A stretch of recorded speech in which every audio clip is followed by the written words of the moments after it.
The Awakening. Captain Alina Reyes stared at the holographic display, unable to process what she was seeing. The emergency alert pulsed an angry red, casting eerie shadows across her small office in the Triton research outpost.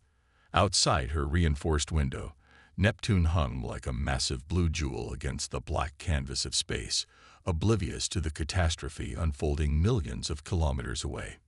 "Play it again," she ordered, her voice steady despite the tremor in her hands. Her second-in-command, Lieutenant Kai Nakamura, tapped the console. The fragmented transmission flickered to life once more. "This is Admiral Sanchez of Earth Defense Command. We are under massive attack by Volderi forces. Multiple orbital platforms destroyed. Ground defenses overwhelmed. They came without warning. Casualties." The message dissolved into static before resuming. "No match for their numbers. If anyone receives this, initiate the Phoenix." The transmission cut off abruptly. "That's all we got," Kai said softly. "It's been repeating on the emergency channel for the past 20 minutes. Alina's mind raced. The Volderi Dominion had been a known entity in galactic politics for over 30 years. Tall, six-limbed beings with iridescent scales and compound eyes, they controlled 17 star systems and were considered a technological powerhouse. Relations had always been cordial, if somewhat distant. "Any response from other colonies? Mars? Europa?" Alina asked. Kai shook his head. "Communications are spotty across the system. Something's jamming the relays." "But," he hesitated, "we're picking up Volderi ship signatures approaching Mars and the Jupiter moons.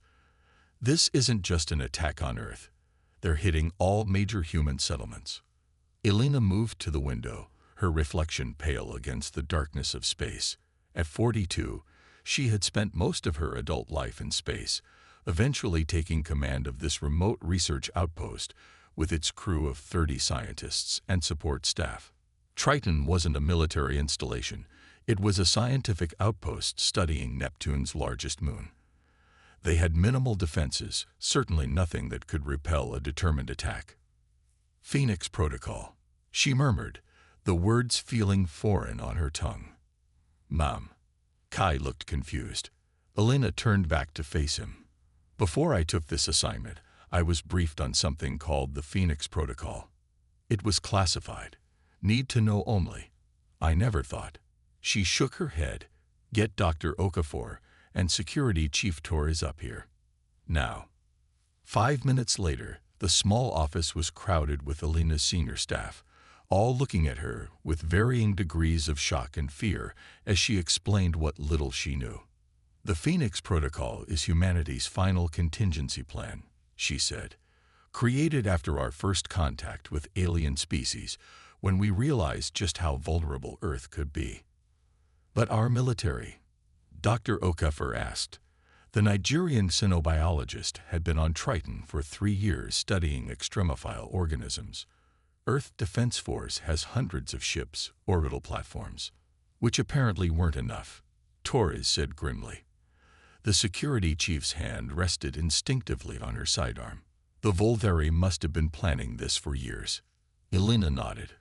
"According to Admiral Sanchez, we need to initiate the Phoenix Protocol."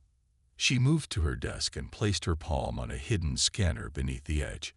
A small compartment slid open, revealing a black device with a single red button protected by a clear cover. "What is that?" Kai asked, eyeing the device warily. "Our insurance policy," Alina replied. "Every human outpost beyond Earth has one, hidden and sealed. Direct quantum link to military installations we're not supposed to know exist." "Secret military installations." Torres straightened, her eyes widening. "That violates at least a dozen interspecies treaties, and launching an unprovoked attack on Earth violates considerably more," Alina countered. "The galactic community sees humans as newcomers, peaceful explorers and traders who evolved on an unusually harsh world. What they don't know is that humanity never fully trusted that peace would last." Dr. Okafor shook her head. "This doesn't make sense. The Volderi are scientists and philosophers. Their society values knowledge above all else. Why would they attack us? Because they're afraid, Alina said softly. They'd studied us. Humans evolved on what the galactic classification system calls a Class 12 death world. Our bones are denser, our muscles stronger, our immune systems more robust than most spacefaring species. We can survive radiation levels, atmospheric toxins, and gravitational forces that would kill most sentient beings. We're apex predators from a planet that tried to kill us at every evolutionary turn. They see us as a threat, Kai realized, even though we've never shown aggression. Potential trumps history, Torres said. If they've been watching us closely enough, they've seen our capacity for violence, even if it's been directed at ourselves rather than outward. Elena stared at the device, her finger hovering over the protective cover. Once I activate this, there's no going back. It will wake every hidden military asset we've built over the past 50 years. She looked up at her staff. I need your consensus. A moment of silence filled the room. They all understood the gravity of the situation. This wasn't just about their small outpost. It was about the survival of their species. Earth is burning, Torres said firmly. Do it. One by one, the others nodded. Alina flipped open the protective cover and pressed the red button. The device emitted a soft beep, followed by a synthesized voice. Phoenix protocol activated. Authentication accepted. The fleet awakens. Across the solar system, hidden doors were opening. On Mars' dark side, what appeared to be an abandoned mining complex split apart, revealing massive hangars beneath. In the asteroid belt, hollowed-out rocks that had registered as ordinary space debris on sensors for decades suddenly powered up internal systems. Within Saturn's rings, camouflage stations began disengaging from their hiding places, and deep beneath Europa's icy surface, in caverns hidden from all external scans, lights flickered on in the corridors of humanity's largest secret shipyard. Admiral Marcus Chen was enjoying his morning coffee when the alert sounded throughout Sarah Station.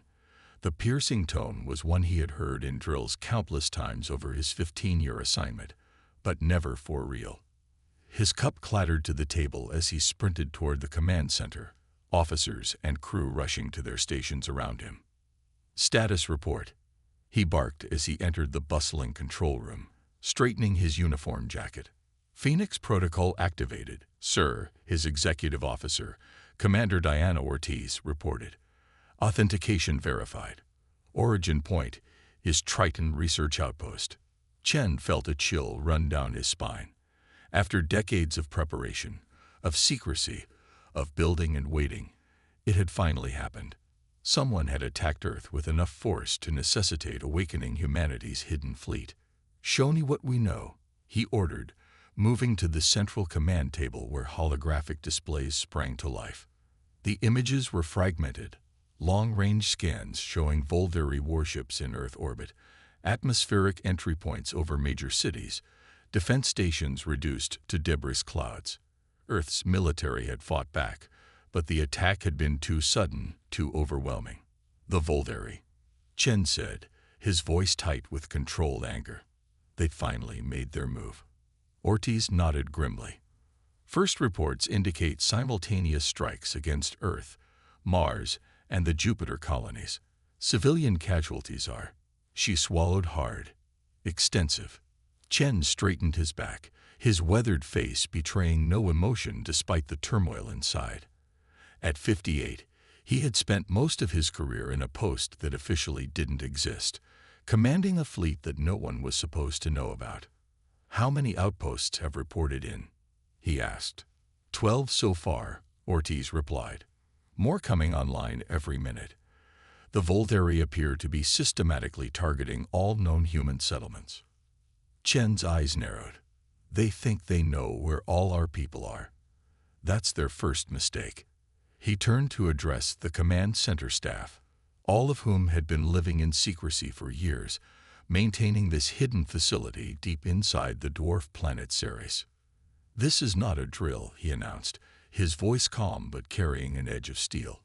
Initiate full activation sequence. Wake the fleet. The command center erupted into focused activity. Officers rushed to stations. Technicians began powering up long-dormant systems. And deep within Cirrus's massive hangars, automatic processes started bringing warships out of cold storage. Chen watched the main display as it showed the docking clamps releasing from the crown jewel of humanity's hidden fleet, the HSS Nemesis. The massive dreadnought had never seen combat. In fact, it had never left the protective embrace of Cirrus Station. Built in sections and assembled in secret, it represented technology that humanity had publicly claimed was decades beyond their capability. Its sleek, angular hull absorbed rather than reflected light, making it nearly invisible against the backdrop of space. Along its kilometer-long frame, weapon ports were opening, revealing systems that would make any galactic power reconsider their assessment of human military potential. "The Nemesis is reporting all systems operational," Ortiz said, unable to hide the awe in her voice. "Engines at standby, weapon systems initializing." Chen nodded. "And the rest of the fleet?" "Waking up across the system, sir. The automated systems are bringing everything online. Current status shows 94% of vessels responding to activation codes." He allowed himself a small, grim smile. 6% attrition after sitting dormant for decades. Our engineers should be proud. Around the Nemesis, other ships were stirring to life. Destroyers, cruisers, carriers, and specialized assault craft, all bearing the angular predatory design that marked them as vessels built for combat rather than exploration or diplomacy. The official human fleet, the one known to the galactic community, featured rounded, welcoming lines and obvious science and communication arrays. These ships had no such pretense. Chen walked to the massive viewports overlooking the main hangar. The sight of the awakening armada filled him with a complex mixture of pride and sorrow. Every ship represented countless hours of secret labor, enormous resources diverted through shell companies and black budgets, all to create a fleet that humanity hoped would never be needed. But humans had evolved on a world that taught harsh lessons about survival. Hope for peace. Prepare for war. This philosophy was encoded in their DNA after millions of years of fighting to survive on a planet that seemed determined to kill them. "Admiral," Ortiz called from behind him. "We're receiving a transmission from Triton. Captain Rice requests to speak with you." Chen nodded and returned to the command table. The holographic display flickered before resolving into the image of Captain Alina Reyes, her face tense but composed. "Admiral Chen," she said with evident relief, "Earth Defense Command is gone. I activated the protocol based on their final transmission." "You did the right thing, Captain," Chen assured her. "We're bringing the fleet online now." He paused. "What's your situation on Triton?" "Minimal defenses, 30 personnel, mostly scientists. Long-range scans show Volderi ships heading toward Neptune. Estimated arrival in 6 hours." Chen frowned. The Volderi were being thorough, attempting to eliminate every human outpost, no matter how small or remote. "Evacuation. No suitable vessels," Alina replied. "We're a research station. Hold position," Chen ordered. "I'm dispatching the Orand to extract your personnel. They can reach you in 4 hours." He looked into her eyes, seeing the fear she was working hard to control. "We're going to make it through this, Captain. The Volderi think they know what humans are capable of. They're about to learn how wrong they are." As the transmission ended, Chen turned to Ortiz. "Set course for Earth. It's time to show the galaxy what it means to attack a species that evolved on a death world." Righteous fury, Supreme Commander Thelax stood before the massive holographic display, mandibles clicking with satisfaction as he reviewed the progress reports from Earth. The human homeworld had fallen more easily than anticipated. Their orbital defenses had crumbled within hours, and ground resistance was minimal against Volderi shock troops. The operation was proceeding with textbook efficiency. "Another population center neutralized," reported Sub-Commander Velix, updating the display to show a sprawling human city now engulfed in flames. "Resistance in this sector has been eliminated." Philax's iridescent scales rippled with pleasure, catching the light in the pristine command center of the Voldari flagship Inevitable Dominance. The station represented the pinnacle of Voldari architectural and engineering superiority, with its perfect geometric precision and gleaming crystalline structures. "Excellent," Philax said. The Council's decision was correct. These humans posed too great a potential threat to allow their continued expansion. The Voldari had spent decades studying humanity. They had cataloged human biological capabilities, documented their alarming adaptability, and tracked their technological progress. The conclusion had been unanimous among the Voldari High Council. Humans were developing too rapidly. Their remarkable ability to survive in hostile environments, combined with their aggressive expansion tendencies, represented an existential threat to galactic stability. The human colonies on Mars and Europa are also reporting complete neutralization, Philax added, his compound eyes reflecting the holographic imagery. Philax was about to respond when a junior sensor officer rushed into the command center, his normally measured Voldari composure visibly shaken. "Supreme Commander," the officer said, "we're detecting multiple unknown vessels entering the Sol system." Philax turned sharply. "Specifics: 87 capital ships, configuration unknown," the officer reported, bringing up the sensor data on a secondary display. "They're not in our database of known vessel types." "Impossible." Philax's mandibles clicked in agitation. "The humans have no military presence in this sector. Their fleet was neutralized at Earth. We confirmed the destruction of all their major military vessels." The command center grew quiet as the implication sank in. The Voldari Dominion had spent years gathering intelligence on human military capabilities.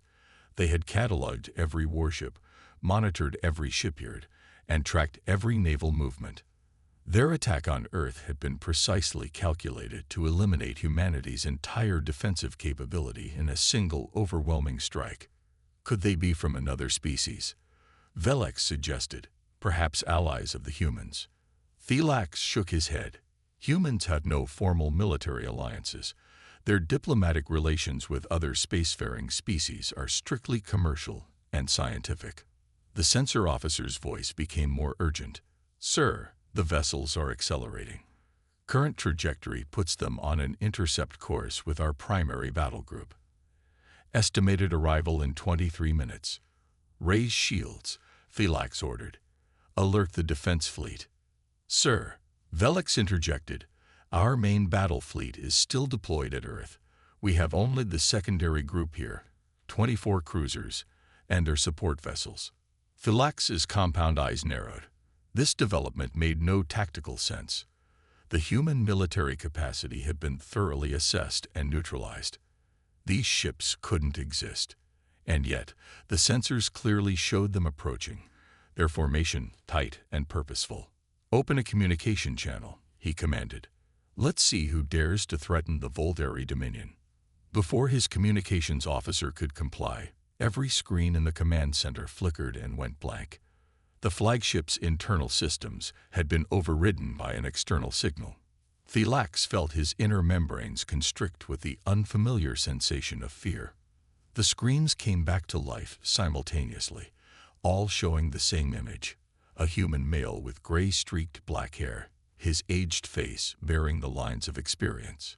He wore a dark uniform, unlike any in the Voldari database of human military apparel. "This is Admiral Marcus Chen of the Human Defense Fleet," the man said, his voice calm and measured, betraying no emotion. "Your unprovoked attack on Earth has triggered the Phoenix Protocol. You believed you were exterminating a defenseless species. That was your first mistake." Philax stepped forward, his chitinous limbs clicking against the polished floor.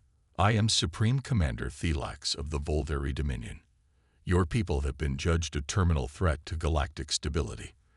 The High Council's decision is final and irreversible." The human admiral's expression didn't change. "You made your decision based on incomplete information, Commander. The fleet you're detecting represents a military capacity we've kept hidden for generations. What you destroyed at Earth was our public force, a mere fraction of our true capability. Murmurs of alarm spread through the command center. Villex hurriedly consulted the tactical display. "Sir, we're analyzing their weapon signatures now. The energy readings are concerning." Admiral Chen continued, "Humanity evolved on what your scientists classify as a Class 12 death world. Do you understand what that means, Commander? It means we survived a planet that tried to kill us every day for millions of years. We endured predators, diseases, natural disasters, and environmental extremes that would exterminate most sentient species." He leaned closer to the camera. "We didn't develop our technology to explore the stars, Commander. We built it to survive. Everything that evolution threw at us, all of it made us stronger, more resilient, more deadly." Thilax felt his confidence wavering. "Our analysis of human military capability was thorough. These ships cannot exist." "Yet here we are," Chen replied simply. "You assessed what we wanted you to see. For centuries, humanity has hidden its true military potential behind a facade of scientific curiosity and diplomatic openness. We hoped we would never need to reveal ourselves this way." The sensor officer interrupted with growing panic. "Supreme Commander, we're detecting unusual energy signatures from the human vessels. Their weapon systems are unlike anything in our records." On the screen, Admiral Chen's expression hardened slightly. "I'm transmitting coordinates to you now. These are the locations of human civilian evacuation ships that escaped Earth. Your forces will allow them safe passage out of the combat zone. You are in no position to make demands," Thilax countered, though his voice lacked conviction. "This is not a negotiation, Commander. It is the only warning you will receive." Chen's eyes, dark and unblinking, seemed to look through Thilax rather than at him. "You have 30 minutes to withdraw all Volderi forces from Earth and human colonial worlds. After that, we will respond with appropriate force." The transmission cut off abruptly, leaving the command center in stunned silence. For a species that prided itself on logical precision and careful planning, this development was beyond comprehension. Their entire military strategy against humanity had been based on intelligence that now appeared catastrophically incomplete. "Orders, Supreme Commander," Villex asked, his voice unnaturally high. Thilax stared at the tactical display, watching as the human fleet continued its methodical approach. 87 capital ships of unknown design and capability, appearing from nowhere to challenge the might of the Volderi Dominion. It defied all strategic logic. "Send word to our forces at Earth," Thilax finally said. "Tell them." He hesitated, the words foreign to his mandibles. "Tell them to prepare for a potential tactical withdrawal." As his officers rushed to comply, Thilax gazed at the approaching fleet, a growing sense of dread settling over him. The Dominion had struck at humanity believing they were preventing a future threat. Instead, they had awakened something that had been hiding in plain sight all along. The humans hadn't been defenseless. They had been waiting. 27 minutes later, the Volderi vanguard shuddered under the first salvo from the human fleet. The sleek, dark ships moved with a predatory grace that belied their size, weapons unlike anything the Volderi had encountered before cutting through their most advanced shields as if they weren't there. Commander Zirax stumbled as his cruiser, unyielding truth, rocked from another impact. Warning klaxons blared throughout the ship while emergency lighting cast everything in an eerie blue glow. "Status report," he demanded, his forearms gripping support rails as the artificial gravity fluctuated. His second-in-command looked up from a damaged console. "Hull breaches on decks 4 through 7. We've lost primary weapons control. Engineering reports drive core instability." Zirax couldn't comprehend how quickly the battle had turned against them. Just hours ago, the Volderi fleet had been systematically purging the human homeworld, meeting only token resistance. Then these unknown human warships had appeared, and everything had fallen into chaos. "Enemy boarding craft detected," the security officer announced, her voice trembling. "Multiple hull breaches. They're cutting through the port airlocks." Xerax felt cold dread wash over him. The humans were supposed to be technologically inferior, their military capabilities thoroughly documented and accounted for in the Volderi attack plans. Instead, they were facing weapons and ships that existed in no intelligence report. "Seal all bulkheads," he ordered. "Deploy security teams tow." A deafening explosion cut him off as the bridge doors blew inward with terrifying force. Through the smoke and debris came figures that seemed more machine than organic. Human soldiers encased in powered armor that made them tower over the Volderi crew. Their helmets featured glowing sensor arrays where eyes should be, giving them an inhuman, predatory appearance. The lead figure stepped forward, the deck plates groaning under the weight of the armor. The helmet retracted, revealing the face of a human female, her dark skin contrasting with the metallic gray of her armor. "Commander Sarah Kagawa, HS Nemesis," she stated simply, her voice carrying no emotion, no urgency, just the calm certainty of a predator who knows its prey is cornered. "Your vessel is now under human control." Xerax drew his sidearm, a desperate gesture that felt necessary despite its futility. The weapon discharge, the energy bolt striking Kagawa's armor and dissipating harmlessly across its surface. Kagawa didn't even flinch. With speed that seemed impossible for something so large, she crossed the distance between them and lifted Xerax by his throat. The Volderi commander felt his exoskeleton creak under the pressure. "Wrong answer," Kagawa said quietly before tossing Xerax aside like a discarded toy. The humans moved through the bridge with methodical precision, securing Volderi crew members and accessing ship systems. They didn't kill unnecessarily, but any resistance was met with overwhelming force.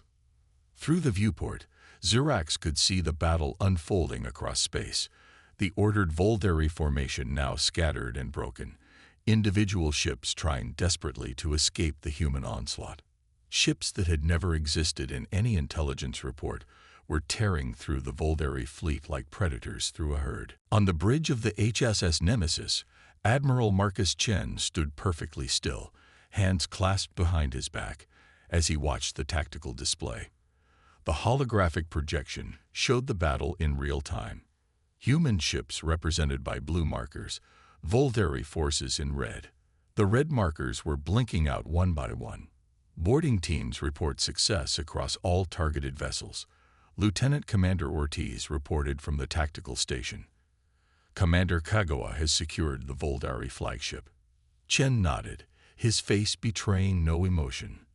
At 58, he had spent more than half his life preparing for a day he hoped would never come.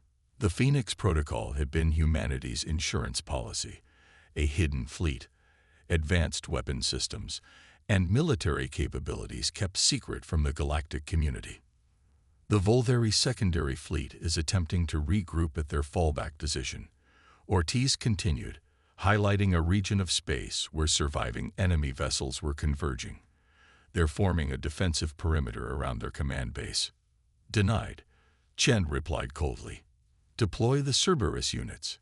Ortiz transmitted the orders, and throughout the battlefield, specialized human vessels moved into position. Their hulls split open like blooming flowers, releasing swarms of autonomous combat drones, technology the galactic community believed was centuries beyond human capability. The drones moved like a coordinated flock of birds, thousands of individual units functioning as a single organism. They surrounded Volderi ships, targeting engines, weapons, and communication systems with surgical precision. From the captured Volderi flagship, Commander Kagawa transmitted live footage to the Nemesis.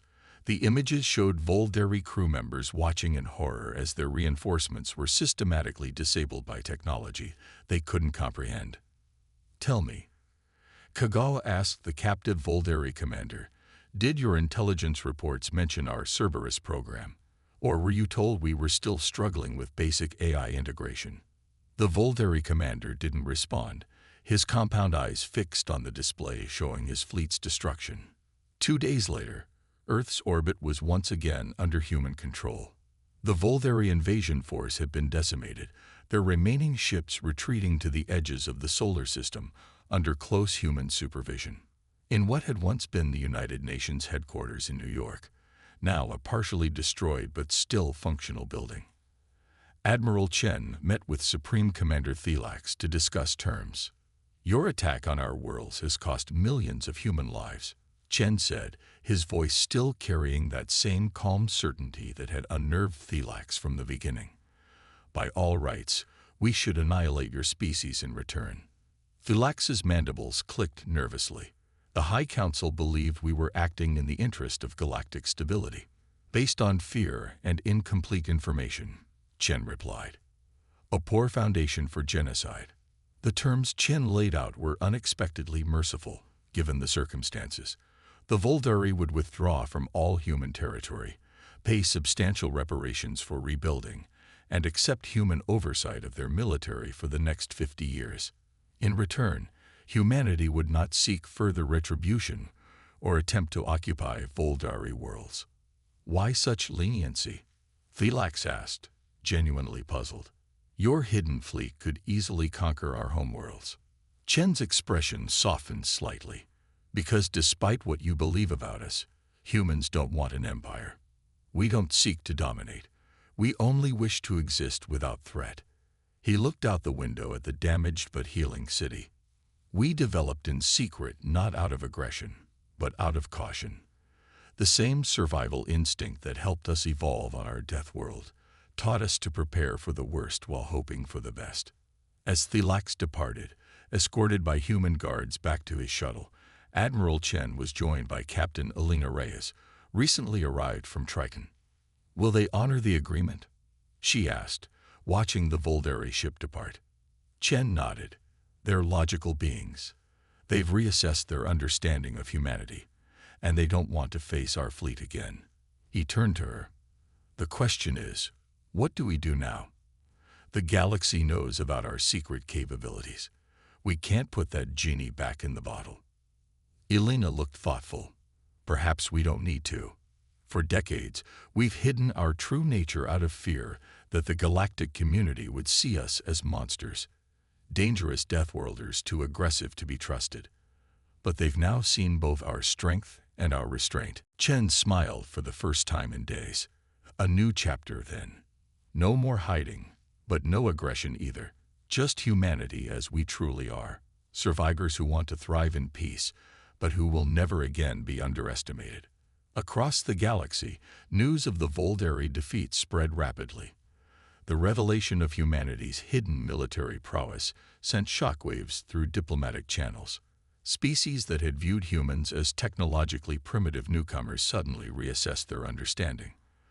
The term Deathworlder took on new meaning, no longer just a biological curiosity, but a recognition of the formidable potential that came from evolving on a world that constantly tried to kill you. Humanity's place in the galactic community had forever changed. They were no longer seen as naive explorers lucky to have survived this long, but as a species to be respected, and perhaps a little feared.